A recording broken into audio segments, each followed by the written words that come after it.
We have a blue box of hope. We have a blue box. It says we're going live. It says we're live. Yes, it does. I never believe it when it says we're live. I know. But I've also gone back and watched our video because Mm-hmm. I got to put the timestamps in when we're done. And we just sit there for like 5 seconds staring at a screen. So I'm going to go with we're here. Hi, I'm Kayla Lords. And I'm John Brownstone. This is Loving BDSM, where we help kinksters like you have happy, healthy power exchange relationships. This is our weekly live stream of us recording our podcast, available on all podcast apps. Also, if you're here early, no, I said that wrong. If you arrive after the stream is over, but before I put in timestamps, we're here early, that's what I meant. And you can fast forward by about 6 minutes if you don't want idle chit chat. If you are one of those people who's like, get me into the topic, damn it. That is why I showed up. Timestamps or fast forward by 6 minutes. Just saying. I'm kind of like that. If I don't know you, I want you to get to the fucking topic. But if I know you and I like you, then I'm okay with it. That's fine. Oh, you're And a me trip. dropping that F-bomb means this will be demonetized. I got to learn to stop that. Yeah. Hi, we're here. I'm going to say hi to folks in the live stream chat. I'm going to turn because we changed our setup. Okay. Hi, Sharon. Hi, Mel. Hi, Tayshu. Hi, Mr. Spock. Hi, Silent Winged. Hi, Quinn. Hi, Rara. Hi, V. Hi, Liz. Quinn, I replied to you in Slack. Hi, everyone. So we're here early because we're always here early, but we're Yep. here a little earlier than we have been in the past couple weeks because we felt like we needed to adjust ourselves and tell you why we probably will forget to look at you. Want to explain it? And why things look a little different. I don't know. Well, Yeah. yeah, it does look a little different. It is. does look a little different. Slightly different perspective. Per some suggestions I've been on an organizational kick. from the person sitting next to me, I was asked if it was possible to reconfigure our desk and set the camera up in a different way. Mm-hmm. So this morning, I did just that. You did. I shifted everything around on the desk. The old tripod system that we had, I took that away. Took out an even older tripod. Yeah. Yeah. It's been through some stuff. It's seen some stuff. Yeah. And mounted the camera on that. Moved the desk, the table that we're using as a desk for the recording has been moved back away from the wall a little bit. About 4 inches. Yeah, so we don't feel quite so squished back here. Mm-hmm. And kind of spent the morning prior to this playing with some different camera angles and lighting and repositioning the camera and whatnot to try and change things up a little bit. Yeah, and so the way it was our monitor was below the camera, and so we could look at you and glance down and look at live stream chat. Well, we can't do that anymore. So now when I want to talk to you, we have to look away from you and over this way. Well, to see what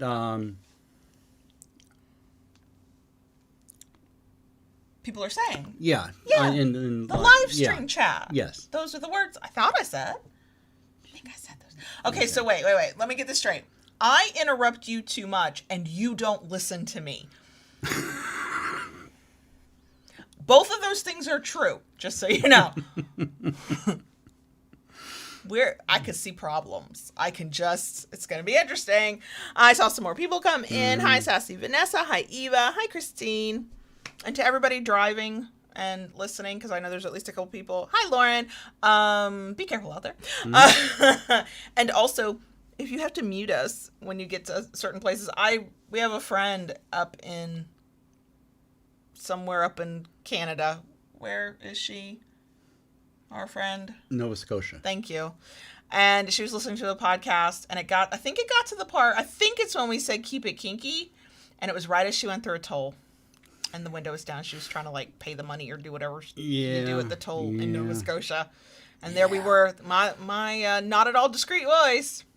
telling everybody in that line to keep it Keep kinky. it kinky. We do that sometimes. You have to watch us.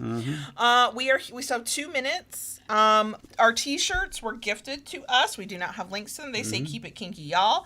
And now that I have gone down a bit of a rabbit hole with my own Cricut and vinyl and some things that I'm thinking about doing, I am even more in awe of these shirts being custom made for us, because I know now kind of how this works, and OMG.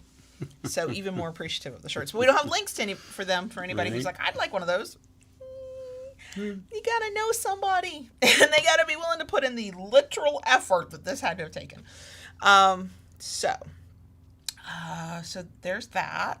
We got 1 minute. We got plenty for bonus section stuff today. There's been a lot going on around here. In our lives anyway. But until then, hi Neon Rabbit. I got nothing. You got something? Or nothing?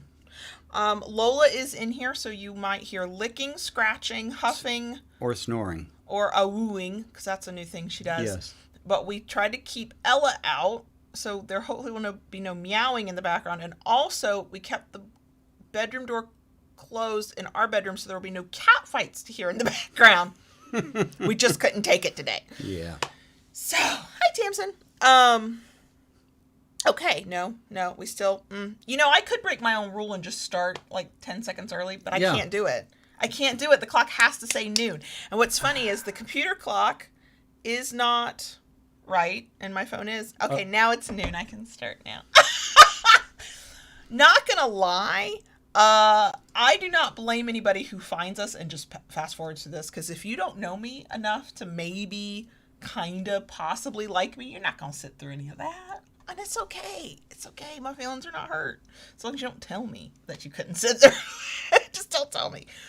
Okay, so our topic today is thinking about kink as a practice. Yes, in the same vein that people say that yoga is a practice. That's kind of our parallel. We will get more into that later. If we have not scared you off, run you off, or annoyed you too much, and you actually enjoy what you watch here, we do love a thumbs up.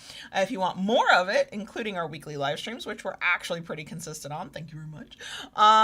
Please consider subscribing to the channel. If you subscribe to the channel, hit that notification bell so you get updates of new content. Just do what Daddy says.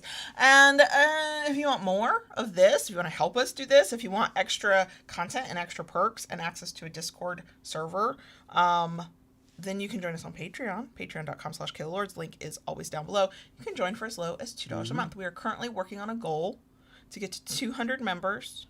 And I'm sure the YouTube audience won't care, but when we do, we're adding an extra audio podcast episode a week. And we were at 200 and then we dropped. And so now we're inching our way back up. So. Okay, I think you can click the magic button because all my other stuff is for everybody. Okay, so before we get into this week's topic, a big shout out and thank you, and OMG, we love him, to this week's sponsor, Jerome.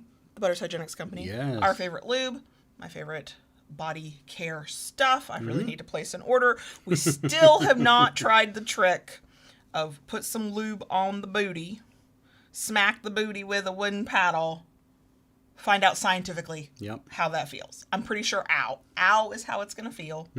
I want to try it. Have we tried it? No. Did we take a day off together and say that we will get some kinky fuckery in during that day off together? We said the thing. Did we do the thing? No.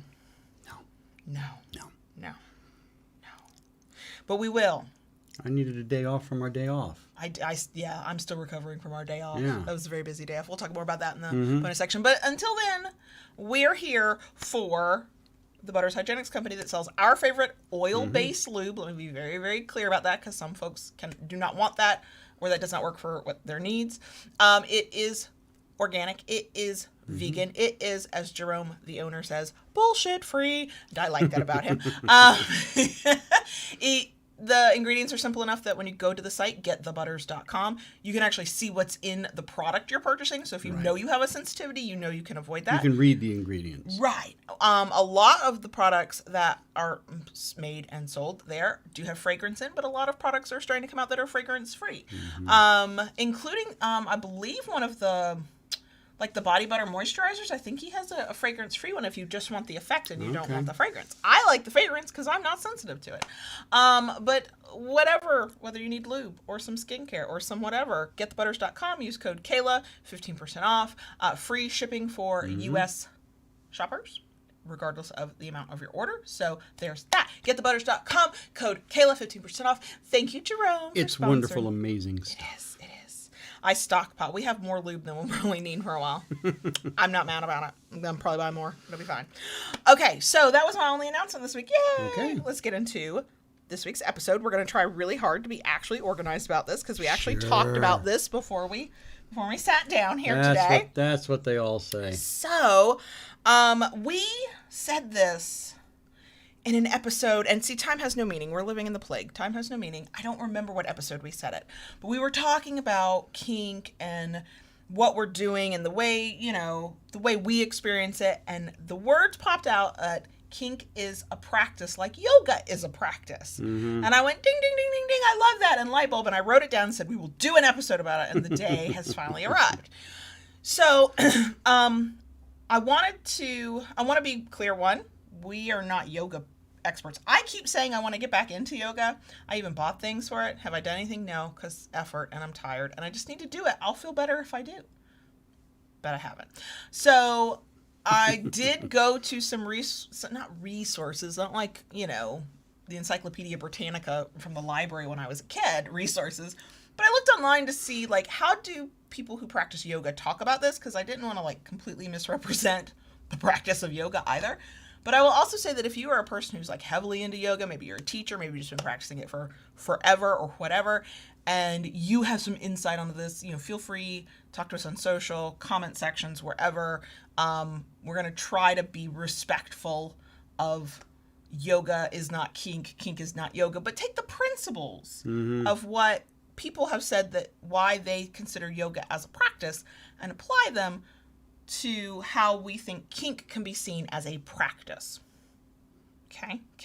So I actually did find a couple of resources where people were writing about this is why I think of yoga as a practice, and some of these concepts came from that, and I will link to them in the places.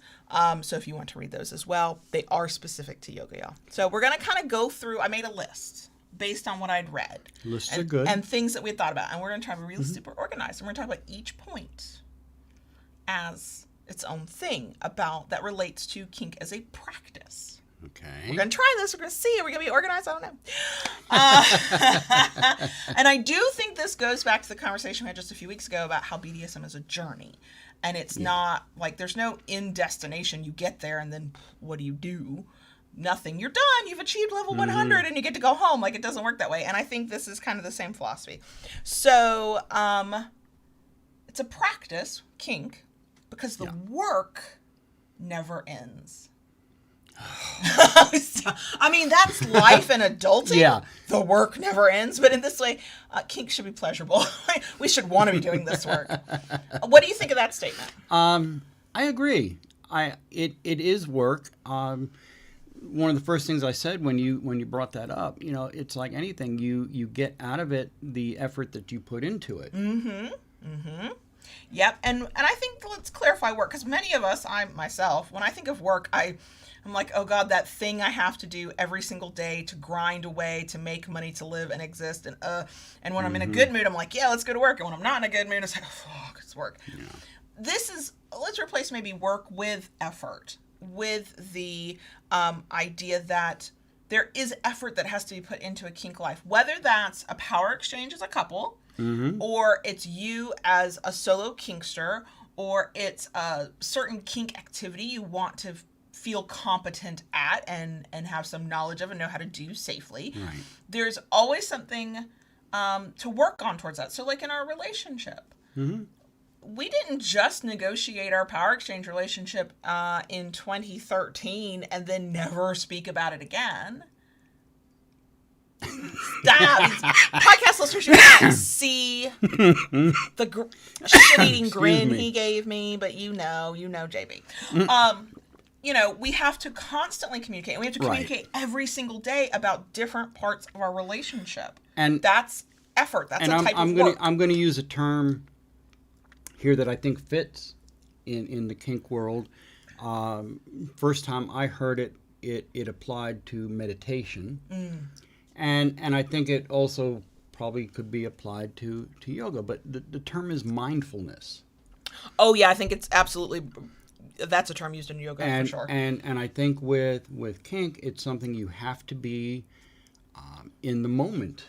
You know, there's as much always, as you can. as much be. as you can with Yeah. you know, with anything, but you have to be present and accounted for, so to speak. And I know from my personal experience, when I spend too much time thinking about what used to be good or bad, or I spend too much time thinking about what could be, what I want to be, future stuff.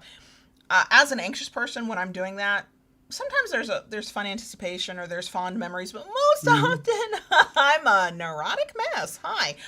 And it's not good for me to be doing that. And when I'm doing that in any facet of life, I am not paying attention to anything happening here and now. And in our kink life, it means that I'm not appreciating the relationship we've built. I'm not appreciating the type of power exchange we have today, even if it's not our ideal situation, even if there are things that I want to improve upon. When I am mindful of what we have right now, I feel this massive swell of just appreciation and love and gratitude and thankfulness for what we have. But when my mind goes either forward or backward, and I'm not in that present moment, then I'm either completely dissatisfied because we're not where I want to be yet, or I'm worried because what if past stuff repeats?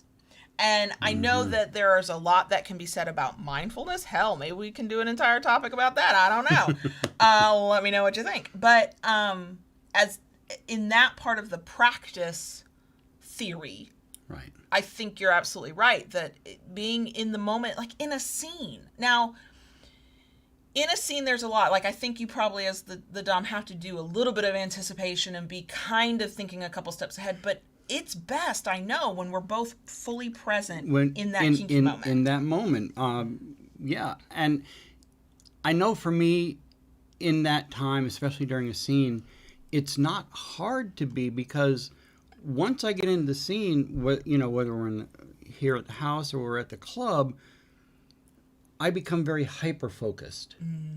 And everything around just kind of disappears. And there's just what is going on at that time. And it's funny, I do not become hyper-focused in the way you describe it. Because your hyper-focused self tends to lend itself, to top space. I don't always go into subspace, which is definitely not a focused thing at all. But I am very aware of my body. I am very aware of the sensations. What I am not most of the time worried about, even if I don't hit subspace, is anything going on around me. The couple times we've had scenes that we were like, yeah, it was good to be together, but it could have been better, were times when outside factors pulled me away from that kind of that mindfulness, that being very aware of how I feel, and oh, that landed there, and oh, that felt this way. And in a way, my mind kind of shuts off. For me, if I tell you my mind shuts off, I'm probably fully present, because when my mind is going, I'm thinking about the past, I'm thinking about the future, I'm thinking about what I'm going to do next, I'm thinking about what's going to happen next. I am not just sitting in the stillness of what's happening in this exact moment. And when, in all facets of life, when I am at my most mindful, that's what I'm doing. And that's what I get to do when we have a good solid scene, even if I never hit subspace, is I just, all my extraneous thoughts and all the processes in the brain of thinking about all the to-do lists finally just stop and settle. And it's very quiet up there, very peaceful. Yeah. And I engage with the thing that we're doing. Yeah. There was a time, less so now because life is what it is, I could do that during acts of submission that weren't directly related to kink. It's less so now, because the things I do as your submissive are very much sort of a part of my routine. And so as I'm doing them, they're rote at this point, and my mind is already like, boom, I'm off to the next thing I got to do. I do enjoy it when what my mind is thinking about is the next thing I have to do is this submissive thing. Oh, I'm making coffee, and then I need to move to folding sheets. Yes, that's a thing. And then I need to move to doing this thing. And I feel my submissive self in that moment, but I would Yeah. not say that I'm being mindful in the same way in that moment. Okay. The next concept of that we're paralleling kink and yoga, that the learning of yoga and the learning of kink is continuous. It never stops. It's ongoing. And I think we've said that in so many ways Numerous about times. BDSM and kink that unless you're completely new here or completely new to kink and never heard it, Yeah. this is no surprise. There's always something to learn. Right. I remember that is something that has always struck with me. Even when I was younger, I was like, you never stop learning. There's always something new to learn. And I forget which book it was that we were reading. It was a kink book, and the author made a comment about BDSMers being life learners. And as soon as I read that term, it was like ding, ding, ding, ding, ding. And I love that term.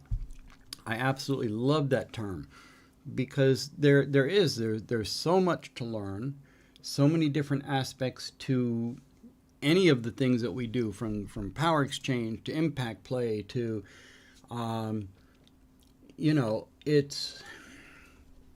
it's just something that you should always be soaking in. I mean, you made a comment to me one time because I had attended several Rope 101 classes. And you're like, well, you know this stuff. Why do you go? Well, because I always end up picking up some little tidbit. One workshop is done by this person, another workshop's done by a different person, and you can always glean some nugget. That, and you saying that, and I remember when you said that to me, when I pointed that out, like, what are you doing going to a Rope 101 class? You're not a newbie. Makes me think, ties into two things that I was thinking about, which is that we think a lot of the learning we think about with BDSM is directly related to the activities. And there is a lot of learning directly related to the activities. Yeah. Please spend time learning those activities you want to do. And I think what you said is an amazing point, because every bit of kink is individualized to us and how we do a thing and how we experience a thing. Every workshop you go on the same topic, every book you read on the same topic, everything you encounter on the same topic, you will come away with a different perspective. You may reject that perspective. It might not work for you. But when one kinkster shares, this is how I see something, this is how I do something, this is how I think about something, there's a very good chance that more than one person in that audience is like, oh, I never thought about it that way. Right. And even if it doesn't change how you do anything, it just expands your horizons. The other thing that I think is interesting about the learning concept is it's not just the activities, and I think we get very stuck on the activities as that's what you have to learn. There's more to it than that, in my opinion, because we learn more about ourselves. I've learned more about myself as I have figured out that I was submissive. I've learned more about myself as you and I have formed and moved forward this relationship together. I learn things about our relationship all the time. If you are open and receptive to the information coming into you, and if you think that even the not so great stuff might have a nugget of something in there that you can take away from it for future use, there is something to learn from every single thing that happens to you. That should not be the purpose of every single thing that happens to you. Sometimes tragic, awful things happen to you, and you don't have to learn a lesson right after it's done. But there's always information to be gleaned from everything that happens to us, good and bad. And so the learning isn't just that you know how to tie a better knot. It's that you know how to interact with me in ways that 5 years ago you didn't know how to interact with me. And it sort of shows the proof that we don't start from ground zero with every new relationship, but what you know about me does not apply to the next partner. That next partner has to be treated as the individual they are, and then we have to learn each other because it is not cookie cutter. No, and anybody who treats it like that is just signing up for some just for pain. a quick example with the learning thing. You go to a rope workshop, one of the things they always talk about is safety. Okay, and they always tell you have some kind of safety shears, a rope cutting knife, something on hand in case you get into trouble and you have to cut that rope off. Well, then I attended another workshop presented by somebody else, and they talked about safety too, which most will do that to reinforce the responsibility of safety. And this particular fellow was like, everybody tells you to have safety shears on hand. He goes, but you're over here tying, and your safety shears are over there. Your bottom gets in trouble. You can't let go of that bottom and grab those shears. A retractable lanyard. Clips to his belt. The scissors are there the whole time. Scissors are there the whole time. You don't have to, so it's Small always things. little things like that you can pick up that just, And you can be tying rope for 20 years, never have given it a thought yourself, hear somebody say that and go, mind blown. Like a whole new world opens up. The light bulb pops on. Yeah, and there's no shame in that. We learn how we do things and we find a way that works for us until it doesn't work for us or until we're presented with new information. And that's okay. Now, it's what you do when you're presented with new information that probably matters most. Do you go, oh my gosh, that's brilliant? No, I've never had a problem up to now, but what if I had a problem tomorrow? This would be helpful to know. Right. The information comes in all different directions. It can be the smallest detail that you wouldn't have thought was important until you heard how somebody else did it. It's why it's such an important part of the kink community that we share our experiences. Now, are we all required to share every experience we have? Of course not. But those people who choose to be people who talk about openly, in some definition of openly, about their kink experience are sharing their knowledge so other people can have the benefit of that experience and potentially see another way of doing the same thing or get an idea.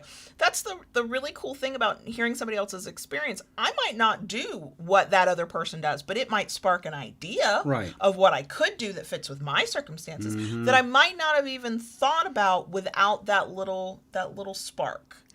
That little like offhand comment that person didn't even know they were making that's about to change my life.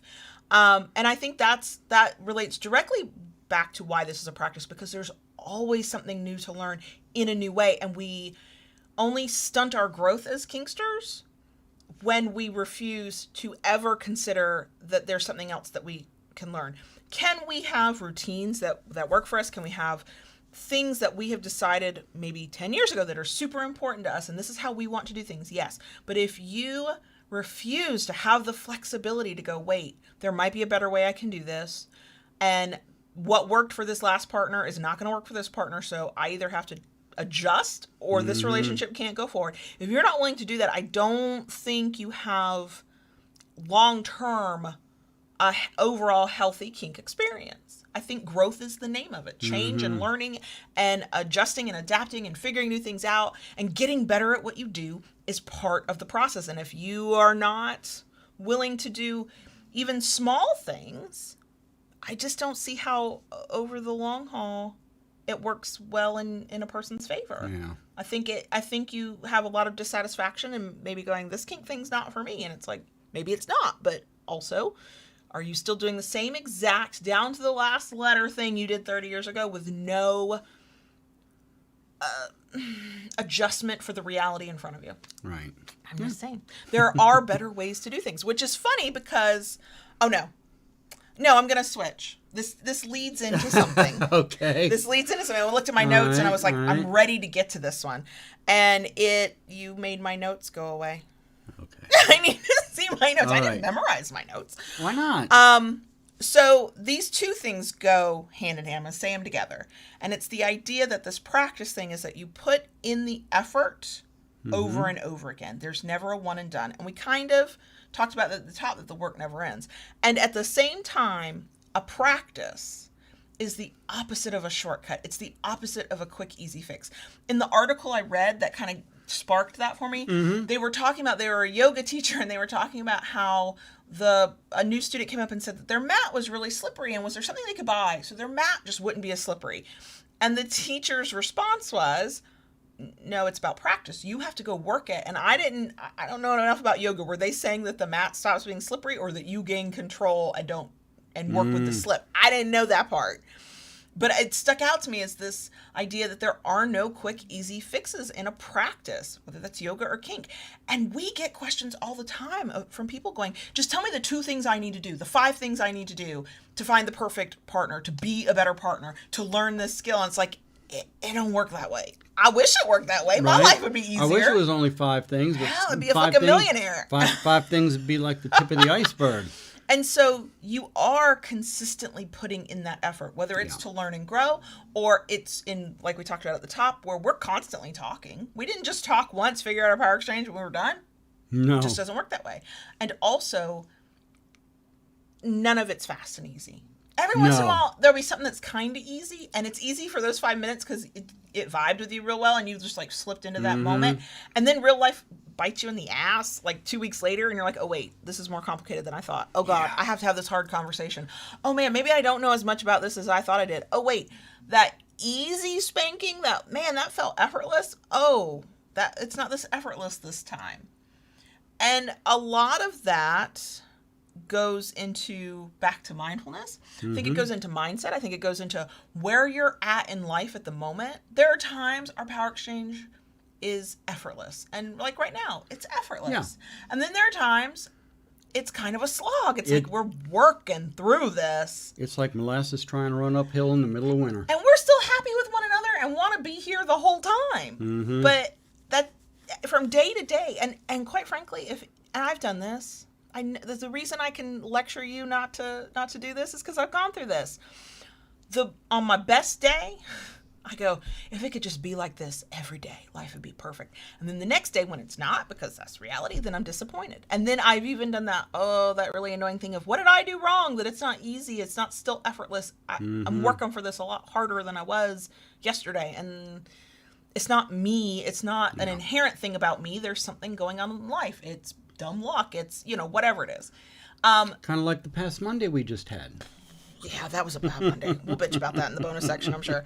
The opposite can be true, though. When something goes wrong, like it's just been hard the whole time, I will sometimes internalize what's wrong with me, and I make it a value-based thing. Sometimes you're in the wrong relationship. Sometimes you're on the wrong path. Yeah. But sometimes it's just fucking hard until it's not hard. Yeah. Learn how to communicate and say the words. I could write them all day long. I could still write them all day long. Saying the words was a skill that took years to I got better over time. Like if you compared the first time I tried to say a hard thing to you to me 6 months later, it was a massive improvement. But to get to the point where I can look at you and go, let me tell you this hard fucking thing, that took probably, without hesitating, that took like 2 or 3 years to get to that point. Easily. And now you're kind of like, I wish you'd go back to writing it down because you didn't have to say that thing to me. It's fine. I could have gone my whole life without hearing that. And that goes back into you're constantly putting in effort. It should not be hard effort every moment of the day for 5 years. Like, no, there should be joy in this. There should be moments where you're just super happy at what you're doing. It's like anything else. Just like DS in general, there is an ebb and flow. You go to work every day. Some days, man, everything just snaps into place and your workday goes smooth as silk, and you get tons of stuff done. The next day, it's like boulders have been thrown in your,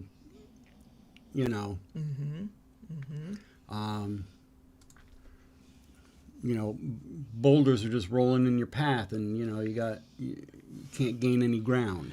And I think it's very easy to get discouraged. And I think I'm an optimist at heart that doesn't want anybody to ever feel discouraged because it hurts my heart for you. But also, it's okay to be discouraged. That's a valid feeling.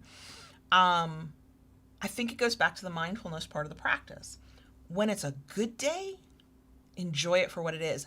Recognize tomorrow might not be a good day. Your next scene might not go this well. Enjoy that moment while you have it. Right. And at the same time, learning the skill, and it is a skill and it requires learning and knowledge and experience. Learning the skill of going, and this is cliche, I've seen this in memes all over Instagram. It's a bad moment, not a bad life. Sometimes, let's be real, sometimes it's a bad life. There's some shit going on. We got some stuff to work on. There's stuff going on that in a broader sense, it's like it's a bad life right now. But in this specific scenario, assuming it's a relatively healthy BDSM experience or relationship or whatever, those bad days it's one bad moment.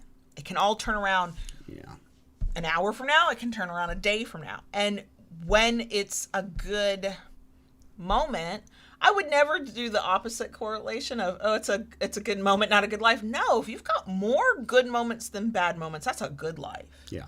And I mean 50 good bad moments to 51 good moments, that's still a good life.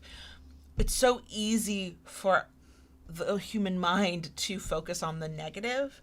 And there's a reason we need to focus on the negative. It's about our safety. That's about our happiness. That's about our contentment and our joy. And are we in the right place in life? Like, don't ignore the fucking negative.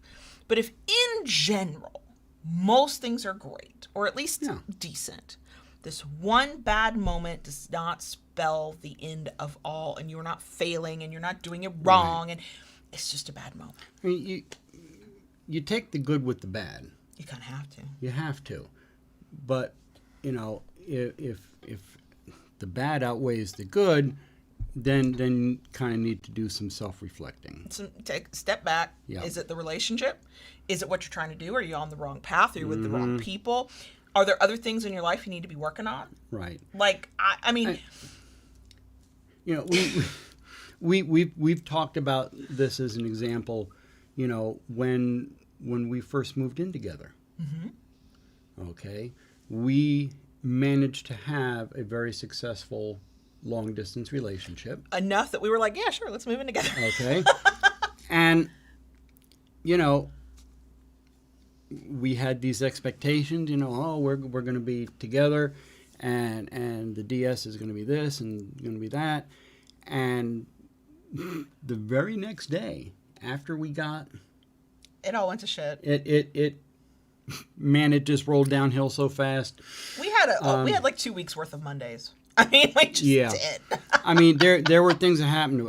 A broken air conditioner, the fact that you had just moved, you know, several hundred miles. Change careers. Change careers and all this. A toddler was sick in the back of my car. And that was awful to deal with for about 3 or 4 weeks. I know you were traumatized. I blocked that memory. So a lot of bad stuff happened at what should have been a very good time. So what ended up happening, rather than having this perfect DS that fantasy we were looking forward to, we actually had to put everything on hold. About 2 weeks? A week and at least 2. We've talked about it before. I don't remember the details. We had to put it all on hold, and it would have been very easy to become discouraged and say, you know, oh, this isn't working. We can't do this. It's not going to be right. But we got through the roadblocks, and then we picked up and moved on. Yeah, because that's another thing, you know, using our yoga analogy, like we are. And there's some days you want to do that really deep bend thing that where your legs over the top of your head and you're like in a pretzel, right? Like that's what you want to do. There are days I want to be fucked and spanked and have my hair pulled and be, well, not on my knees because my knees can't handle that, and be in my most kinky fuckery submissive space. That's what the fuck I want. And yet I wake up and my mental health's not working. Not doing right. My anxiety's like exploding, or a kid is sick and so now there's no time home alone, or things are happening, or a client, and so in the yoga practice, you know, I can see where somebody might be discouraged and go, I'm just not doing that ever again. But actually in a practice you would go, okay, what can I do? What does my body need that can't do this thing today? What can I do? I have found much of the time, I won't even lie to you and tell you most of the time, but much of the time, when that thing that it was supposed to be this way and we were supposed to do it this way in this moment, and that's from power exchange to fuckery, and it's not working, I'm thinking about, well, what do we have? Because we're talking about a relationship in this instance, or what can we do instead? What are our alternatives? And because in our situation, we have the solid base of the relationship, in the instance of fuckery gone awry and, you know, can't do it at all, we still have one another. And so we're going to talk about it, and we're going to lean into the power exchange a little bit. Right. And we're going to work through it together. We don't dump all fuckery forever because one bad moment, one bad day. Now, because there's so many caveats to stuff like this.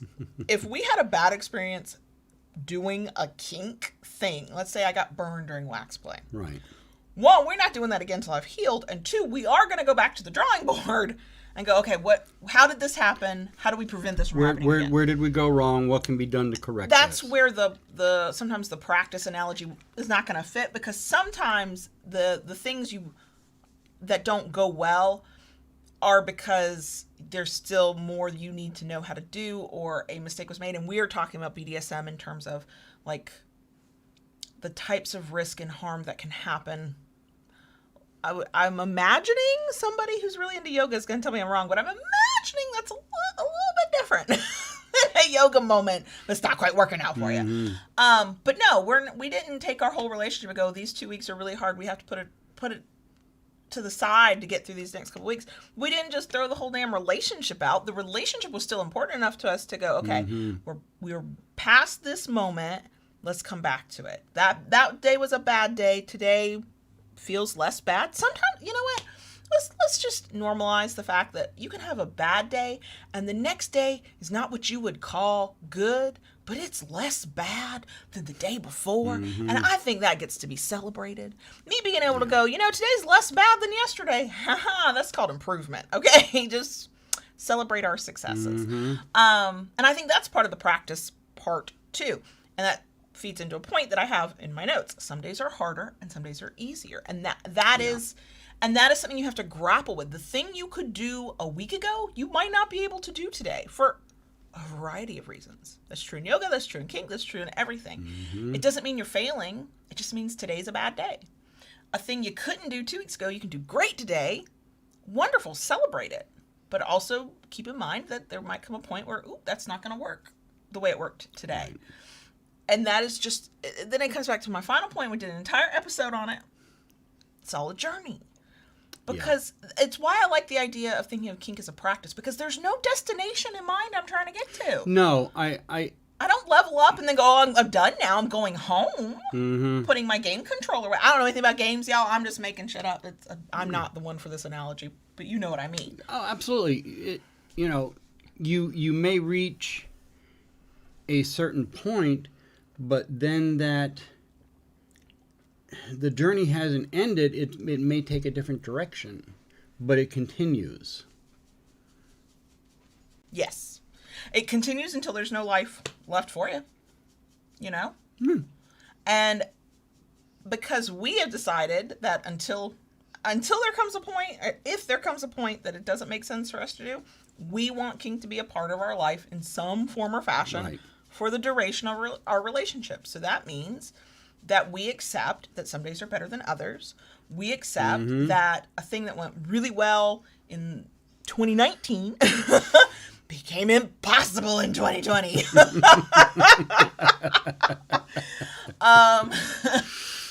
And we don't do any of this with a specific destination in mind, with a specific goal in mind. No. We have goals. There are things we want to achieve and accomplish. But once we achieve and accomplish them, we go, okay, does this incorporate into our life? Are we going to keep doing it? Great. Also, what's next? What do we want to do next? And we've done the conversation on the journey. I'll try to remember to link to it in all the places in case you missed that episode. But that is part of it. By thinking of this kink life as a practice in a similar way that we think of yoga as a practice, then the journey is filled with ups and downs and all arounds, and it's rocky sometimes, and it's smooth sometimes, and it's good and it's bad, and that's a reflection of life. That is what life is. Because no matter good or bad, the place you're in, I already said it, I'm going to say it again, you will not be there forever. Even the best moment of your life, the best relationship of your life, it will not stay exactly that same way forever. And even in the midst of that good, there will be bad. That's just the fact of life, is that nothing stays the same. Everything is constantly changing. Good, bad. How we feel today, what we can do today versus what we can do tomorrow. So if instead of thinking I have to do these 5 things to accomplish this set goal, and I think of it as I'm practicing my kink, I'm bringing my full self to it today, and that means I can do a little bit more or a little bit less than what I could do yesterday, and that's okay. And, you know, it's like this. When you first start doing yoga, you're not going to be able to do the most complex poses there are because your muscles are not conditioned to do that. And it's the same thing with DS. All right? You have to build up to it. At the same time, it's like a muscle. You don't exercise that muscle and put it to use, it's going to atrophy. It's going to weaken. It's not going to be as strong. Because I keep trying to inspire myself to get myself back into the yoga that I want to do. My body always feels better when I stretch it and move it in that kind of way. I follow a lot of yoga things now on Instagram, and and I try to follow a lot of larger bodies because I don't. No offense to thin, culturally fit, normalized body people. You are beautiful and I love you. But it is really nice to see somebody who looks a little bit more like me bending in a way that, I mean, I had a lot of people in my life tell me when I was bigger than this and smaller than this that I can't do that, right? So I look for those accounts. I want to see those kinds of bodies on my accounts. And what I love to see from those people and other people is when they will show like a progress picture of a certain move, or their toes in the air up here and their heads way down here or whatever. And they'll show you the year that they started learning that move and tried it. Maybe they got a picture of it, and then they'll show like current day of how that move has changed for them and what their position their body's in. And it's literal years from I tried this to now here's where I'm at with it. And the position is essentially the same, but the body is more fluid and can bend in ways it couldn't bend in. And it's sometimes like a 5 or 6 year difference. And it's like, yeah, that's the art of the practice. Yeah. You know, even if you do have an innate ability, a natural talent, a whatever term we want to use for it, you still have to practice it to get better, to improve, to sustain it, to see what you are capable of. And that is true of all facets of life, including power exchange and kink. So I think that's why we think of this as a practice. I think it's safe to say, I can say we, right? Yeah. I hope so. We don't really use that word for it, but when I listed out all the concepts of the idea of a practice and that people who do yoga were using, I was like, oh my God, this is totally how we see kink. This is, and I'll recap real quick because I know we get rambly. Okay. The work never ends. Nope. Learning is constant and continuous. You have to put in the effort over and over and over again. Yeah. There are no shortcuts. There are no easy quick fixes. Some days are harder. Some days are easier. It goes back and forth. Some days are like neutral, like not a lot going on. It's neither great nor awful. I think more days than not are like that, but and it's all a journey. It's all a journey. No set destination in mind. It's a path. You're on a path with your practice. Yep. Hey, I stayed on topic. You did good. I know. What? I wanted to look at a different camera. I'm sorry, YouTubers. Podcast folks, be glad you can't see the wandering eyes that don't know where to land anymore. It's very confusing. And this was all your idea, so I'm not, I know. It's all my fault that I don't know what camera to look at. Okay, so I hope that was at least interesting for somebody. If you were into yoga, please don't yell at me about anything I got wrong about yoga. Feel free to share your perspective, though.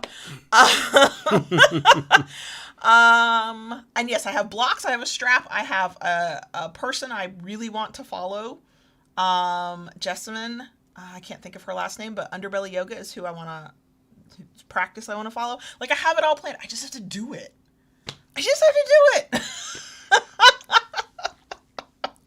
I can see a new rule coming into place. This is why I don't like to tell you I want to do new things. I think we could do our bonus section. We can be done with the topic part and we'll go into a bonus section. All right. So are we good? I don't know anymore. Because we can be, right? I guess. All right. Keep it kinky, y'all. And we'll see you next week. Daddy. Yes, baby girl. Can I talk to the crickets, please? We have a lot to talk about We did so much with the stuff. crickets. So, yeah, go for Okay, it. thanks. Have at it. Do I have an emoji for the week? No. I think there's a yoga person in the emojis. Is there? I think so. If so, that is what I think we should use. How do I test my emoji of the week? Yes. When I don't know what it is, I send it to JB. You send it to me. And 3 hours later, he goes, "Why did you just send me an emoji?" I'm like, "It's the emoji of the week." Yes, when I typed in yoga in my text app, it came up with different bodies sitting in the position. I don't know what the position's called. Is that lotus? I don't know. I don't know. I probably shouldn't say anything. I do not know the yoga. My experience with yoga is the first app I ever downloaded that I liked. It was free, and then I paid for the app, and I liked it, and it was fine. And now I want to do something different. So it's only Wednesday as the time of recording it, and it's been a week. Yes. So we've done a lot of home stuff. Let me start with pet updates. Lola is fine. If you heard any thwopping or tapping in the back, she is starting to itch again. We've got to get her in for her shot that keeps her from scratching so bad. So I guess I need to make that appointment today. For her allergies, yeah. For her allergies. But she went to the vet last week. She's up to 65 pounds. She does not have heartworms. She had been heartworm positive when the rescue got her. Yeah. And so she had to have multiple tests after they cleared that up to make sure. She's on preventative, so we don't think she'll get it again, but that was her test for that, her last test for another year or whatever. And so she's basically good to go. The cats we can't even call them frenemies. Are they tolerating one another? For about 5 minutes a day. Yeah. For about 5 minutes a day. Yeah. But the pets are wonderful. Ella, I got a picture on my Instagram.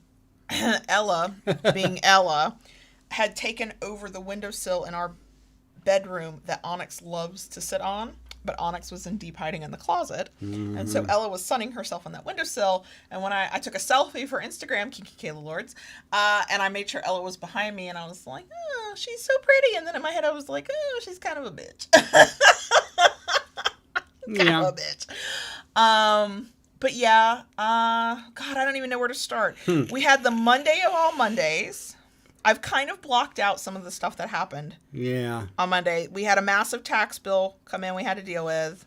No getting out of that. We had some other stuff just go wrong on all levels. You broke a thing that you really needed, but you made it work.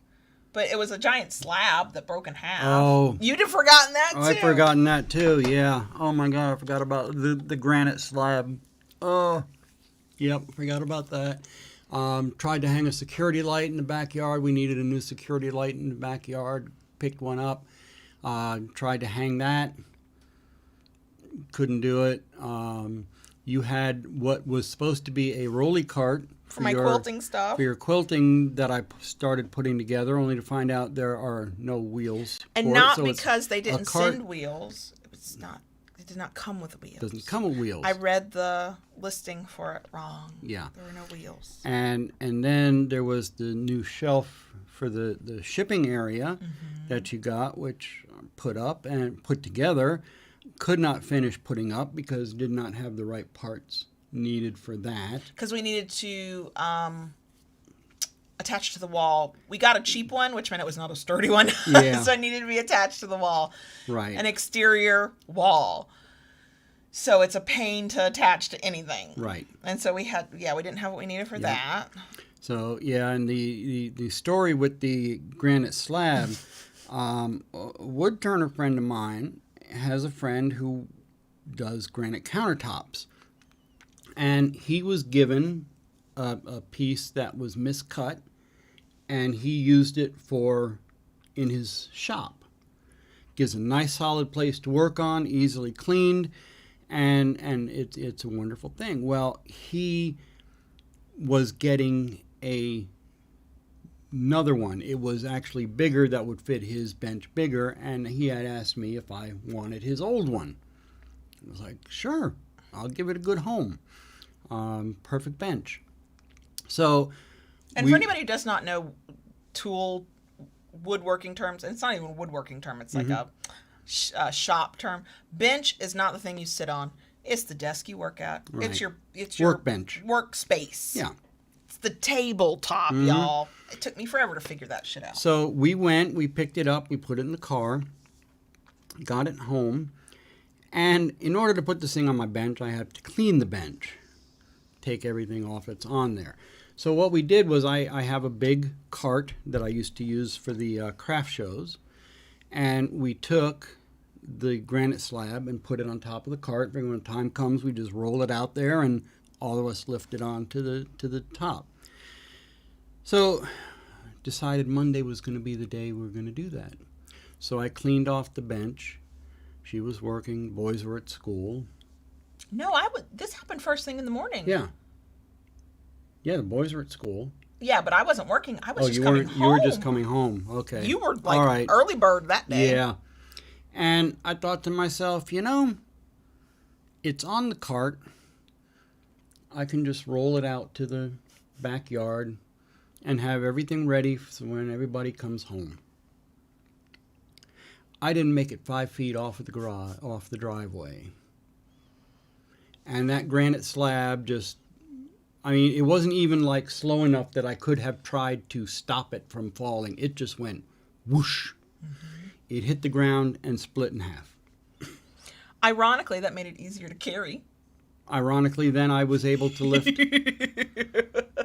each individual half. And you smushed them together. Yeah. Yeah. So you're using it. I'm using it. Yeah. Yeah. But it's not its perfect giganto slab. No. So, Monday was not a good day. Not a good day. We had all kinds. It was a bunch of little things. It was one of those situations where, like, other than the giganto tax bill, and that one had to be dealt with immediately, and that one was my fault. I hate taxes. Oh my god. But everything in isolation was like an annoyance, but it was fine. Yeah. But it was all of them together. It was all the things. And we got to the end of the day and we just looked at one another and went, "What the hell?" Yeah. But I had planned, because for the second weekend in a row, I worked through the weekend, and I was like, I can't keep doing this. So I had planned to take Tuesday off, and you ended up taking it off with me, and we don't know how to take days off. So we ended up, because that Monday night, we went to, and it was every time we had to sit through a line, because we went and did some stuff. That's right. And that happened over the weekend. Every time we went somewhere, we were like in this monstrous line of, there wasn't enough people. People were impatient. Half the people weren't wearing masks. It was just this one aggravation after another over 2 days. So Monday night, we went and got what we needed for you to be able to complete everything on Tuesday. Right. And so Tuesday rolls around, and we're like, okay, it's supposed to be our day off. We're going to make it our day off. We're going to do fuckery. We did not do fuckery. We finished the shelving unit, and you got that hooked to the wall. We put the light up outside and got that hooked up. Mm-hmm. And then we completely rearranged the shipping area that we use for JB's shop, where I package up orders and we store inventory and the boxes and all the stuff. Mm-hmm. We spent several hours doing that. Yep. And then we'd just gotten a shelving unit thing a couple weeks ago for near my desk for the printer and the Cricut and other supplies, and we organized that, and then we were moving things around, and it was a good day. Tuesday was a good day, but we do not have to take a day off. No. We have a fairly decent sized kitchen. It was one of the selling points of when we bought this house. Right. The countertops and cabinets are a little outdated, but they're usable, so it's fine. There was one central light in this kitchen that was LED lights, good light, but the kitchen is large enough, and this one light was so small, it could not throw off enough light. There's literally not enough light in the kitchen. So we hired an electrician to come in and pop in some LED pot lights. Yeah. So they're recessed into the ceiling. And he came yesterday at 3:30, and he left at 6:30? Yeah. And he did it, and it looks amazing. But we were going that whole time. He was there, and so you were on alert. And I was in here working. I was like, I thought this was a day off. Yeah. I thought I was going to read a book. I did do quilting. You For did. the record, I did do some quilting. But I was like, I don't don't think we know how to do days off. No. I didn't read a book. I personally didn't watch anything fun on TV, on Netflix or whatever. TV. Netflix. But Tuesday, go back to our practice thing. Monday was, I mean, it was very stressful. It Monday. was. It was a very, very stressful Tuesday day. was a tiring day, but it was a really good day. Yes. I was like, I am exhausted and I don't know how to take a day off to save my soul. But this was a good day. Yeah. And today's a fair to middling day. It's a good day. Yeah. I have just been so stinking busy with so many things. I mean, I've just been going nonstop, day in, day out. My shop elf here has been great. She's been getting me more and more organized. I'm in an organizational kick right now. I want to organize everything. Which I'm grateful for, is making it easier for me to keep a decent inventory of the stuff I make. We inventoried all your stuff, Yeah. and now the shop man needs to get in there and come on, make some stuff. Yep. And been doing a lot of stuff around the house. So many things around the house. Home ownership's great. You know what? I feel good about the things we're doing around the house. I do too. We bought a rose. It's not a bush yet, but a rose plant. It is a rose bush. Is it a rose? I wouldn't call it a bush, but okay. I've seen a bush. Sorry. You've been hanging around me too long. Yes. Oh, Tayshu asked in the live stream chat, can you use countertop resin to seal the crack? Most likely, yes. Okay. And that is a plan. So, yeah, see what I can get to seal the crack and make it a... This weekend, prior to our No Good Awful Monday, we put some stuff on the walls by my desk. Yes. We're redoing. I need to take a picture. I've got my stuffies in here. I have some mermaid stuff in here. We hung a lot of stuff. Put an extra shelf. I put an extra shelf in your corner that's got your stuffies. Put pictures on the walls. My Valentine's Day present from you is a giant poster, beautiful art print of a mermaid, with a little bit of side boob. Like, I'm here for this. I love a good side boob. I'm just saying. And we got it framed and put up. And I need to take a picture. We put new lighting fixtures on the ceiling fans. Oh my gosh! Here in the office. We had, I call them the globes. They were like the rounded glass, smoked glass. Yeah, not cute. And the light was just very, very dim. Our motif for the past 3 or 4 days, week, has been let there be light. Yeah. We did that in here. We did that in the bathroom. We just bought new light bulbs. They were going out. We had the lighting added in the kitchen. Heck, the 11-year-old finally got some light back in his room just by changing out a couple of light bulbs. I finally looked at the 15-year-old and went, "Do you need anything?" I put LED lights in the youngest thing, and that brightened it up for him. But I've just been doing. I fertilized the lawn. Yeah. Put weed killer down on the lawn. We don't know how to rest. And it just keeps going. I feel so satisfied when we get stuff I do like feel that satisfied. On the other side of that, I have been spending a little more time with the oldest in the evening. Y'all been bonding over sci-fi shows. I'm a big fan of sci-fi, and he's kind of been.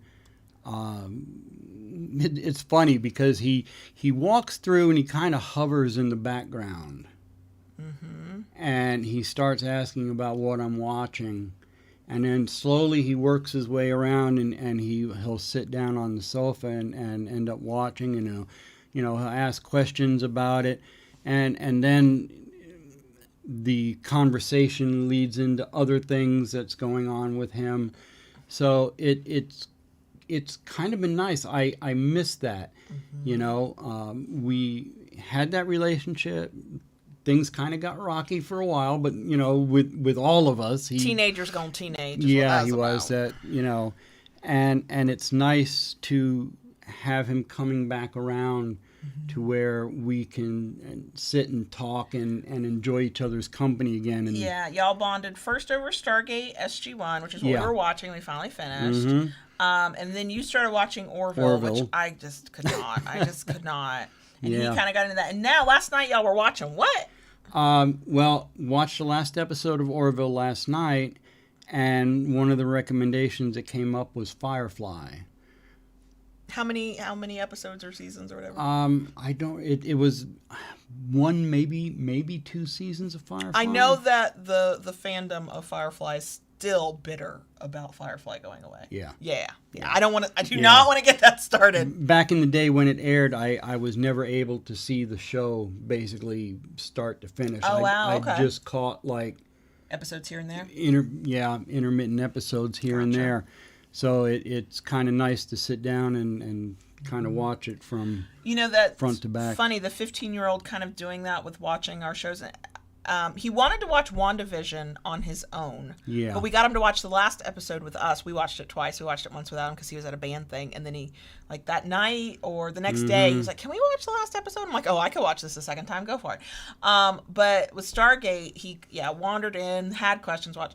It's very similar to how his little brother did. The 11-year-old ended up watching Schitt's Creek with us. Yes, he did. He would not at first come sit on the couch and watch. He would stand in the background. I kept going, you can sit down and watch. And I think a couple times he's like, is this appropriate for me? I'm like, you're fine. You've heard worse come out of my mouth. It's fine. And he is 11, and even he knows Moira Rose is an icon. Like, right.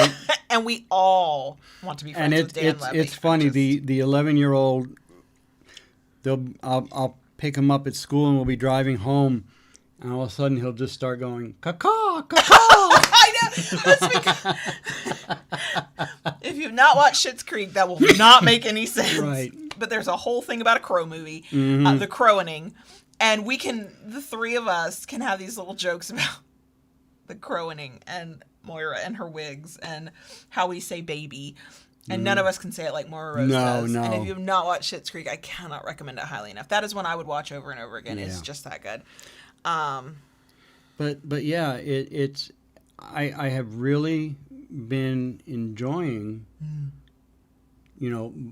this time of bonding with him because and it's kind of like I'm enjoying it because, one of the other things that's been going on, been starting to teach him to drive. Yes. Yeah. That's another thing we did this weekend. I've lost track of everything we've done.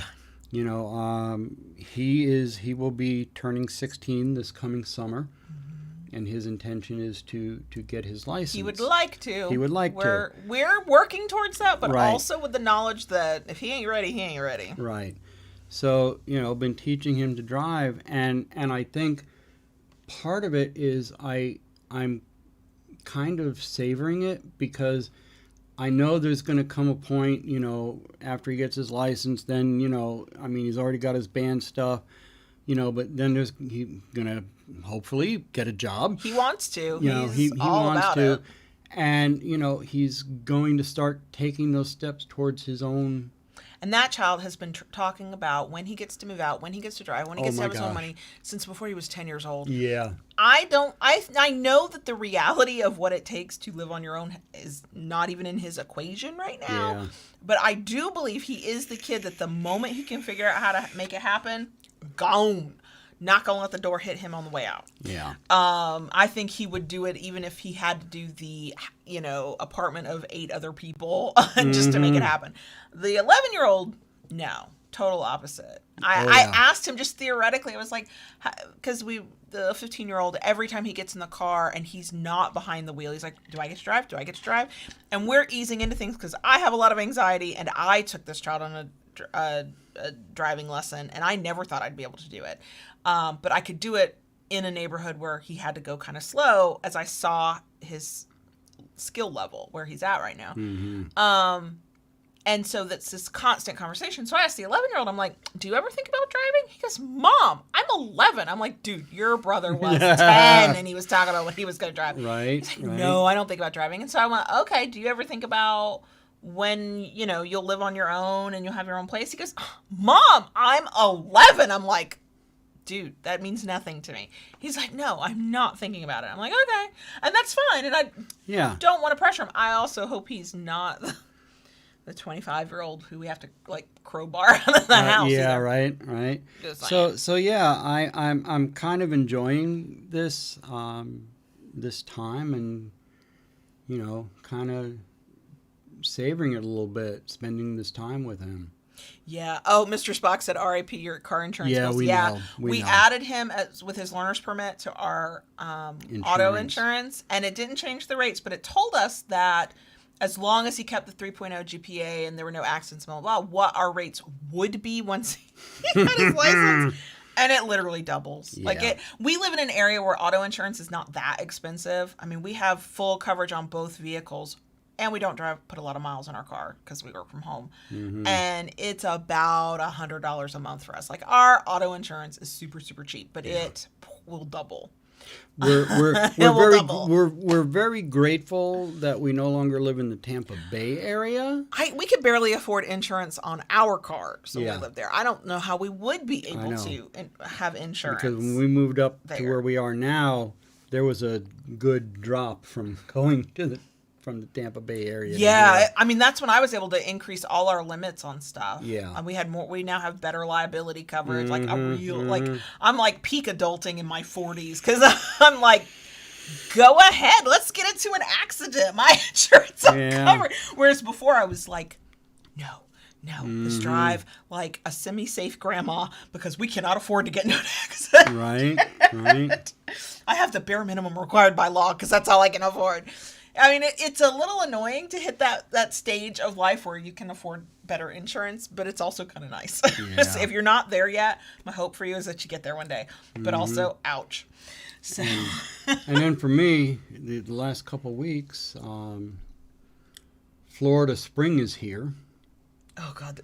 My car is yellow.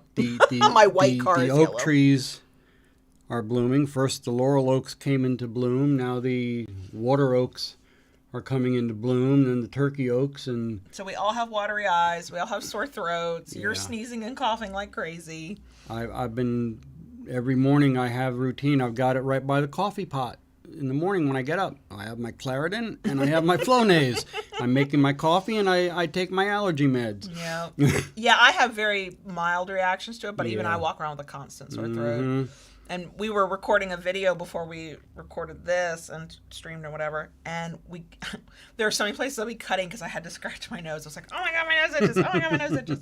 So yeah, it's that time of year. Yeah. Our spring. It's really not technically spring for us. We're still in some chilly weather, but it's spring-like enough. Yeah. It really is. Yeah.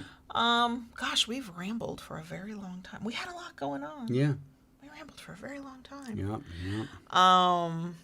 So yeah, and for everybody in the live chat who was like, office tour, I know. Every time I think I'm ready to film an office tour video, then I look at it and go, no, we have something else we need to do. So yeah. Actually, we're closer than we have been. Right, we're closer than we have been. We have one more step to do, which is going to be moving your desk. My behemoth of a desk. This weekend, we're going to give you a little bit more breathing room back there so you don't feel so closed in. Mm-hmm. And I think once we do that, then we will be in pretty decent shape. I know. Then I just have to make myself film the damn video. As far as the office goes. My next thing, looking into getting some real lighting in my shop. Yeah, with the electrician being here yesterday, you were like, hey, come on out and look at my shop. Oh, you have to tell everybody what was on your lathe when you brought this nice little electrician we don't know if he's kinky or vanilla. We don't ask, but we assume vanilla. It's just safest. What was on the lathe? I take him back in the shop. And, explain to him what I'm looking for in there. And I didn't even think about this. I'm showing him this and that and standing right by the lathe and said, yeah, this is where I do most of my work. And I look down. And there was a 3/4 made anal plug keychain on the lathe. Little bitty butt plug. And yes, it was enough along that you could tell what it was. If you know about those things, he could be a total innocent. You never know. Right. Probably not, but you never know. Yeah. And, okay, well, I also do a lot of work over here on the bench, and, I do a lot of measuring. Look away! It's funny because I know some of what you have back there, and I know what you've been working on, and I know, like, we were really careful who gets to come look at the wood in the garage, because there's some rough cut paddles there, and it's like, oh, shit. And I'm like, and I never thought to ask, hey, is it safe? And then once you were out there, I'm like, surely he made it safe. Surely he thought about that. I don't need to be the one to ask him. I don't want to nag. I don't want to be a know-it-all. Next time, just fucking ask, okay? Yeah, right. So right. Silent Christmas tree topper. It's a topper for a lid on a I'm doing artistic chess pieces. It's abstract. It's not. It's meant to represent the pawn on a chessboard. It's going to be a pineapple. It's a pineapple. Whatever you think you see, you don't see. Yeah, that was a good way to end yesterday. Well, having like all this light in the kitchen, and then he put it on a dimmer because he was like, "This is gonna be really bright," and I'm over here going, "Give it to me. I want it to be bright. I want to be blinded by the light." And you're like, "No, give me the dimmer. Give me the dimmer." And it's so funny. We now normally our it's not a fight, but our like back and forth tussle of our relationship is the lights being on. I want all the lights on. I love a brightly lit place. Now, see, you want all the lights off. I am looking forward cooking dinner and having that light all the way up. But until then, bright.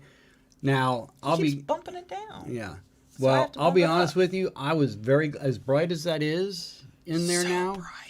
I was very thankful that pre-coffee, I was able to slide that dimmer down, hit the switch, and not blind myself before I made coffee. Yes, last night. Like, it was only a couple hours because the electrician finished up so late, and then we were off doing our own thing. I would walk into the kitchen, and I'd bump the dimmer all the way up. And I'd walk out of the kitchen. We were leaving the light on because stuff was going on. I'd come back in later, and it'd be bumped down. And so I'm in the kitchen, and I've got to bump it back up. And then I come in later, and it's bumped down. Who will reign supreme? Probably the dominant, but that doesn't mean I'm not going to keep trying to have the bright light. I was in there last night, and it was turned all the way up, and I looked there and I said, I need my sunglasses. Exactly. That's what we just paid money for. Wear your sunglasses in the kitchen. Every corner of the kitchen is now lit. The light that we had was a pretty light, but it wasn't enough, and the room is just too big for that one little light, was so dim that to stand at the stove and the oven and the microwave, because it's all like in one section, we had to turn the surface light button on the microwave that beams light down over the stovetop. And even then, you were still like squinting, like, what am I cooking here? The lighting was so awful. So now, we've got lights. I mean, the house is just lit the fuck up like a Christmas tree, and I'm loving it. So, okay. We have rambled enough. Yeah. We're going to stop rambling now. Thank y'all for joining us for the ramble. I hope the actual topic was interesting, something. That's it for us this week. We'll be back next week, as always. So I guess we're going to go. Yeah. We love you guys. Thanks for listening. Thanks for watching. Thanks for being here. Thanks for supporting us in this weird thing we do on the internet. Talk to you later. Bye.